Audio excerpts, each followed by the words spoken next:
And Lisa MacLeod, principal at Aurora Strategy, joins me now. So Lisa, thank you so much. You and I know each other from Queen's Park, of course, but you have left politics.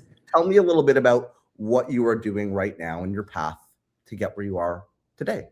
Sure. Well, thanks very much for having me on, and it is wonderful to see you. You're doing great. Right now, I'm a principal at Aurora Strategy, working with Marcel Leader, which is kind of fun because our paths were very different in politics, and coming together has been a real great learning experience for me.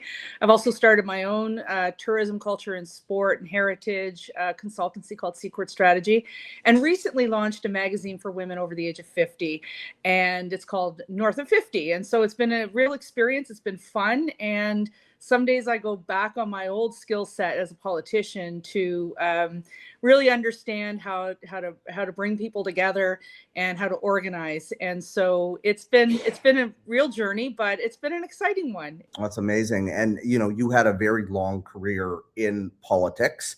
And when you're in politics, obviously you have to communicate under pressure. From folks like me in my previous job, when I was a journalist, we would ask you, tough questions, pepper you. Tell me about a time when you had to communicate under pressure and what you really learned about doing that effectively. I would say where I did really, really well was during the pandemic, and, communicated almost on a daily basis with the hardest hit sectors, bringing them along over a 2-year period where they were largely shut down. They were the hardest hit, as I said.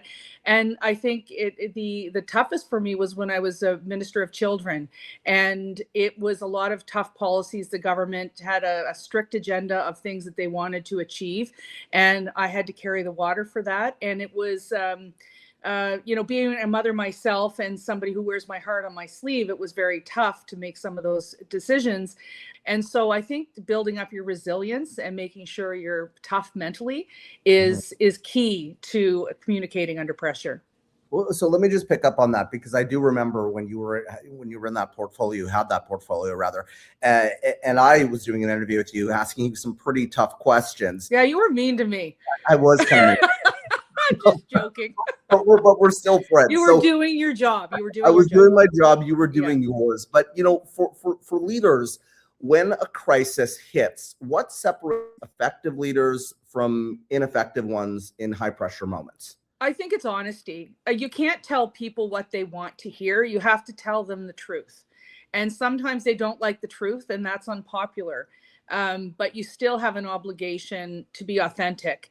And I carried that with me that entire time, because I knew I had a policy. I knew the data. I knew the options that I had, and they weren't really great. And so, you stick to your guns. If you're in that situation, you really have to be resilient, and because you're tested, but you have to be honest. And you look at some of the best crisis communicators, when some of the biggest brands in the world swirl downward, it's when their president or their CEO comes out and owns it and tells the truth. And I think most people recognize the truth is the best outcome in many cases. Is there one communication mistake that you see leaders repeat, and how should they handle things instead?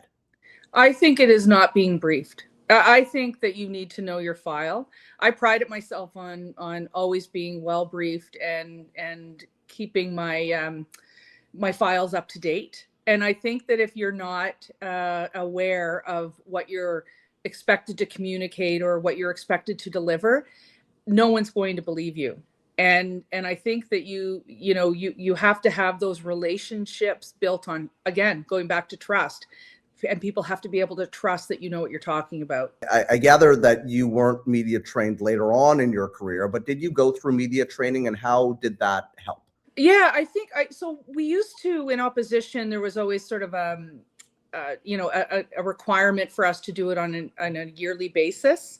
Right. So I started that early. I was first elected under John Tory and then Tim Hudak. And so we would undertake that. And it was always something I was interested in. And in speaking with the media, of course, there's no training quite like being in a scrum. Like, I mean, that's big deals. But taking the media training was really important to me because it allowed me to have again, the trust of a journalist, because typically it is a journalist that's like yourself that would come in and ask you questions and provide us the method behind the media and why you think of asking a certain question. You're a very brilliant breed of people. I mean, to be able to take complex issues that are very different on a day-to-day basis and distill them into asking the right questions so that you're ready for either broadcast or print or radio later that day it's pretty fascinating. So it always gave me an insight into what you might be asking, why you might be asking it, and how I might be able to respond effectively. In those moments when you are in a high stakes scrum or in an interview that you and I have been in, when you've got somebody across from you that obviously, has their questions, and sometimes these are pretty sharp questions, how do you maintain your composure?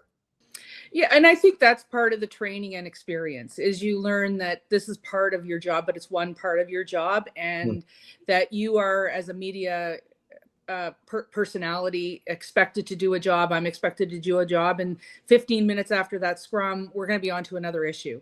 And so I used to marvel at people that could keep their calm, and then I was able to do that myself and really get my message out, and then understand that maybe tomorrow's the next day that I do it. But that's the way to keep your calm is to know it's just part of the job. It's not extraordinary work. It's part of the gig.